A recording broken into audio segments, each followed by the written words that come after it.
As you said, working at Gleam, you work to manage individuals, and a lot of those individuals you manage are female entrepreneurs.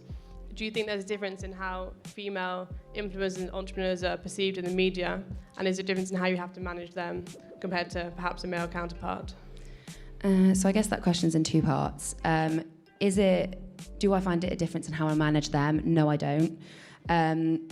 It's a difference in how you manage personalities. So Grace and I have a very close friendship.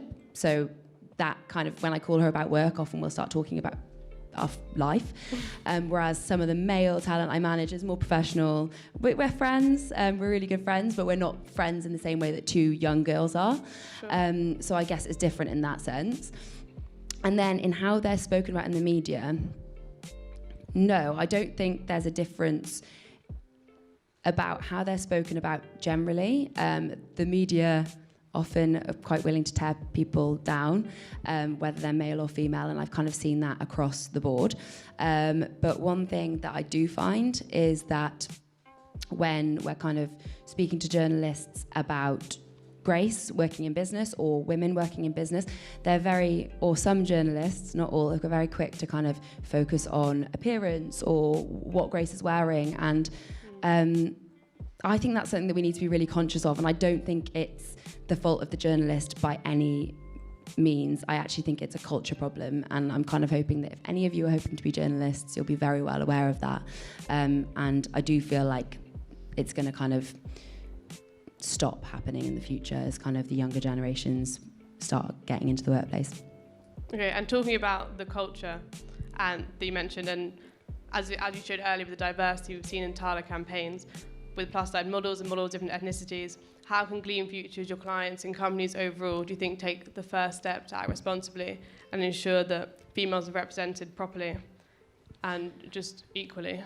Yeah, I mean, the diversity one is a really weird one for Grace and I, because actually we were just like, it was a natural thing. Like we just wanted people to be able to look at themselves and be like, oh, that's what I'd look like wearing it, whether they're really tall or they have massive boobs or whatever it might be, like ethnicity, disability. We just wanted to, across all of our comms, for people to be able to see themselves. And it actually was almost a bit sad how much the press picked up on it, because it just shows how much change there needs to be. And that's why it became one of our USPs, because it really was something that people loved about the brand, which I thought was quite sad. And the other part of the question was what do you think was how can we first advocate this change, like to change the current culture? So, like what are the first steps that needs to be taken by businesses? I think, firstly, so with brands, it's not difficult. Choose a diverse range of models for your campaigns. That's not difficult. But with kind of jobs and taking on jobs, you'd be surprised how many jobs we have to turn down for Grace, because like recently we were asked for her to sit on a panel about diversity. So I was like, oh, who are the other panelists? And she was like, they're all white people. And Grace was like, we were like, Grace can't sit on a panel about diversity as a white woman and feel comfortable with that. So it's feeling okay saying no and explaining to people why you're saying no, and hoping that kind of off the back of that change will happen.